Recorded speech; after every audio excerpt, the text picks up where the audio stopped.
Salut les amis, aujourd'hui on se retrouve pour une petite vidéo spéciale Ligue 1. Le championnat a rendu son verdict hier. Il n'y avait pas énormément d'enjeux sur le haut de classement. C'était plutôt dans le bas du tableau que c'était plutôt intéressant à suivre hier. Donc Dijon ira en barrage face à Lens et le Stade Malherbe de Caen est relégué en Ligue 2 alors qu'ils n'avaient simplement besoin que d'un point hier. Les Canets n'ont pas réussi à battre ou ne serait-ce qu'à faire un match nul face aux Girondins de Bordeaux qui était simplement la pire équipe de Ligue 1 depuis je crois une dizaine de matchs. Donc bon voilà, encore un scénario assez incroyable. Je voudrais vous parler dans cette vidéo notamment de 4 équipes qui m'ont énormément déçu cette année en Ligue 1 et j'espère d'ailleurs que ces équipes vont apporter pas mal de changements tout simplement à l'intersaison pendant le mercato pour tout simplement être plus compétitive l'année prochaine. Donc voilà, le championnat de Ligue 1, vous avez le classement juste à côté de moi avec notamment pas mal de buts sur cette 38e journée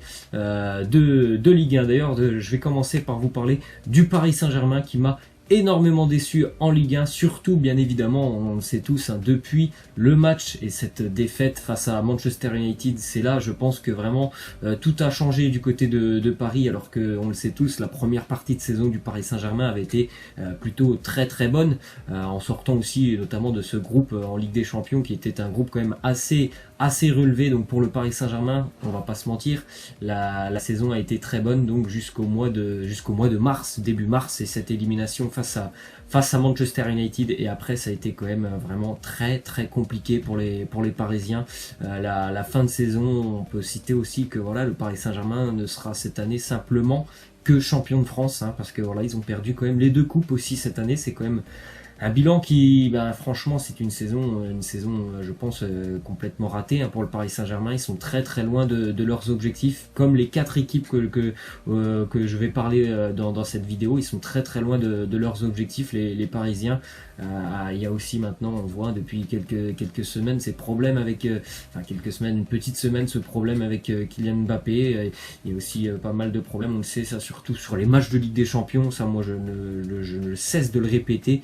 Ces problèmes de tout simplement de motivation, d'envie, de dépassement de soi pour aller chercher la Ligue des Champions, pour tout du moins ne serait-ce que déjà passer une étape et rejoindre la demi-finale de Ligue des Champions. Ce qui serait intéressant pour le Paris Saint-Germain, c'est voilà, qu'on voit d'année en année une progression.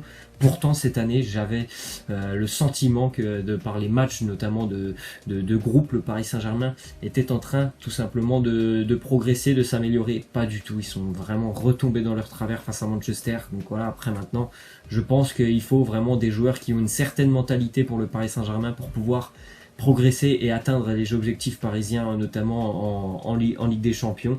Donc voilà, cette fin de saison parisienne depuis maintenant 4 mois, elle a été vraiment catastrophique, il faut le dire, parce qu'en Ligue 1 ils ont toujours eu énormément de blessés. Ils ont eu des joueurs qui jouaient vraiment, Thomas Tuchel s'en est plaint souvent, des joueurs qui jouaient à moitié les matchs de Ligue 1. Certes, il y avait plus d'enjeux pour eux, ils étaient déjà champions, mais quand même, ce sont des professionnels, ils jouent pour le Paris Saint-Germain, et ça a été une saison vraiment très dure pour eux, cette fin de saison.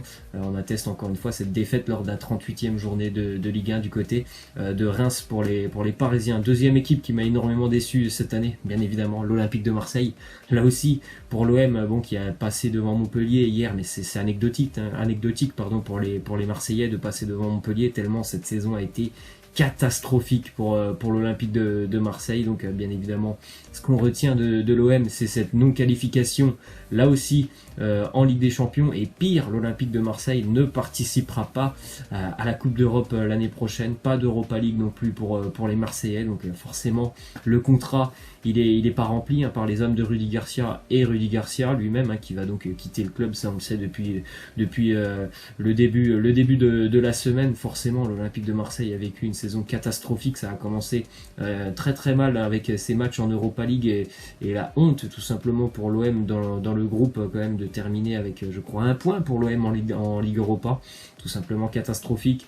Et pendant toute l'année, l'Olympique de Marseille, Rudy Garcia a tenté de trouver des solutions surtout à son système défensif. L'OM termine la saison en ayant encaissé un nombre de buts incalculable, l'une des pires défenses de Ligue 1, l'Olympique de Marseille. Alors forcément, pour jouer les premiers rôles en Ligue 1, pour tenter de se qualifier en Ligue des Champions, si tu n'as pas une base défensive assez solide, c'est très compliqué. Donc ça a été vraiment une saison cauchemardesque pour l'OM, avec notamment aussi, on le rappelle, l'élimination en Coupe de France, notamment par Andrézieux. Andrézieux qui, on rappelle, c'est quand même un club qui est à moitié amateur, donc voilà, vraiment une saison cauchemardesque pour les Marseillais.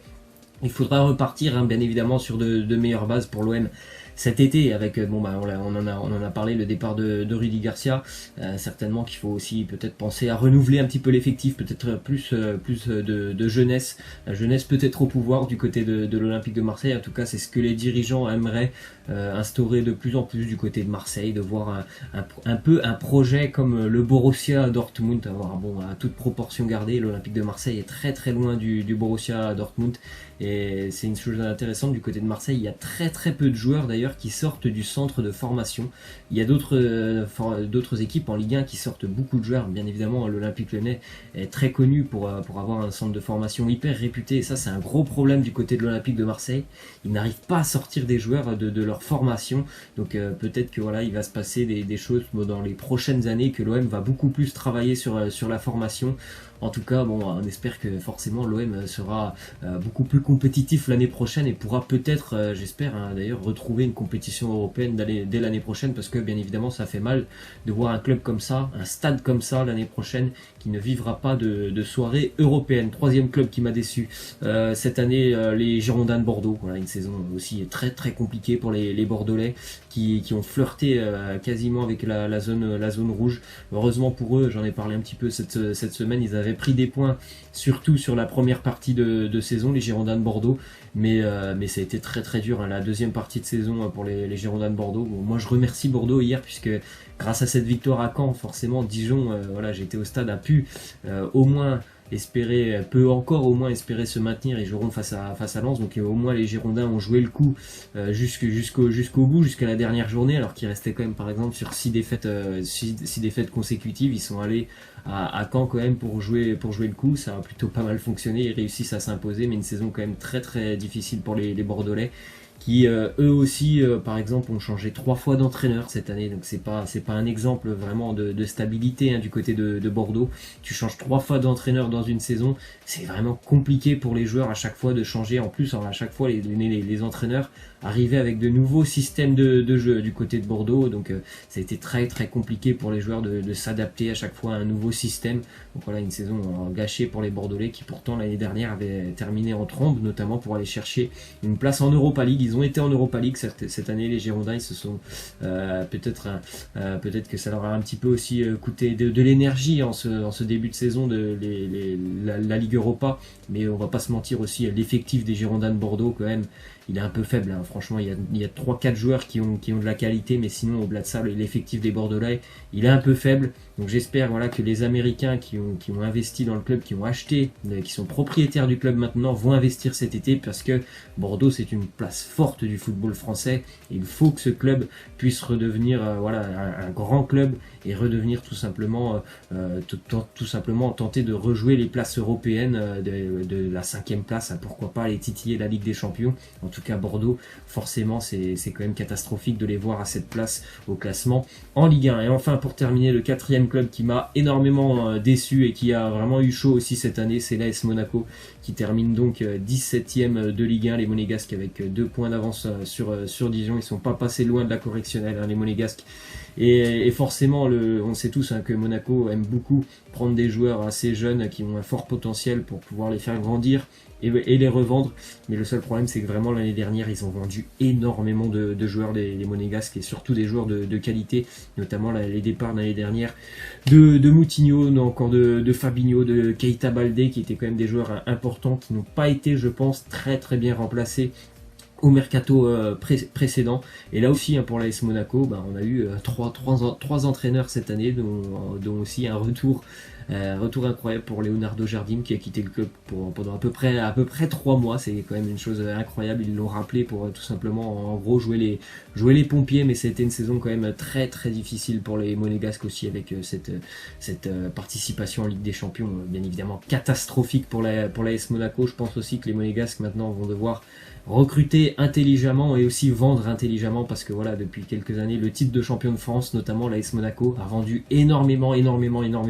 Certes, ils ont récolté beaucoup d'argent, mais on a vu que cette année, ils sont vraiment passés tout proche de la correctionnelle et de la Ligue 2, les Monégasques, parce que voilà, l'effectif est beaucoup trop chamboulé d'année en année du côté de Monaco et c'est difficile de travailler sereinement quand ton effectif change autant. Voilà, pour moi, c'était les 4 équipes qui m'ont vraiment énormément déçu en Ligue 1. D'ailleurs, vous pouvez me laisser en commentaire ce que vous avez pensé de cette année Ligue 1, si vous avez des équipes qui vous ont déçu, ou si tout simplement l'équipe que vous soutenez, vous pouvez me laisser en commentaire ce que vous avez pensé de l'équipe que vous soutenez, ce qu'elle a fait une bonne saison, ou si simplement ça a été vraiment décevant. Laissez-moi en commentaire tout ça. Moi, je vous laisse et je vous dis à la prochaine. Ciao.